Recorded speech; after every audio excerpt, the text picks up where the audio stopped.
Buongiorno e ben ritrovati con una nuova edizione del TG Flash di New Sicilia. In apertura arresta in carcere Santino Bonfiglio, accusato del femminicidio di Daniela Zinnanti, la cinquantenne uccisa a Messina con numerose coltellate. Il GIP ha convalidato il fermo disposto dalla procura e ha emesso l'ordinanza di custodia cautelare. Durante l'interrogatorio di garanzia l'uomo avrebbe nuovamente confessato il delitto.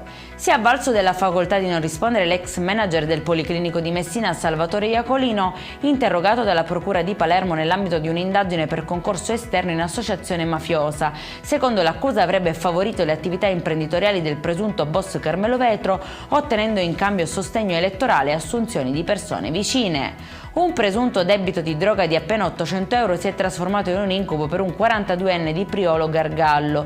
3 uomini sono stati arrestati dopo averlo minacciato e costretto a salire in auto per intimidirlo. I poliziotti li hanno bloccati mentre si presentavano sotto casa della vittima per riscuotere il denaro, trovandoli anche in possesso di grosse forbici. Sbarco insolito da Licudi nelle Eolie, dove 19 migranti sono stati trovati in una zona impervia dell'isola dopo essere stati presumibilmente lasciati sulla costa da un'imbarcazione poi sparita. A dare l'allarme è stato un pescatore. I naufraghi, tutti uomini in buone condizioni, sono stati soccorsi e saranno trasferiti a Messina prima dell'accoglienza in un centro dedicato.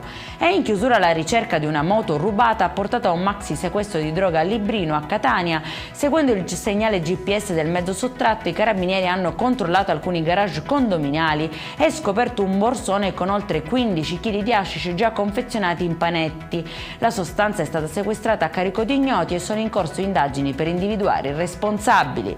Per questa edizione è tutto, prossimo appuntamento alle 19:30. Buona giornata.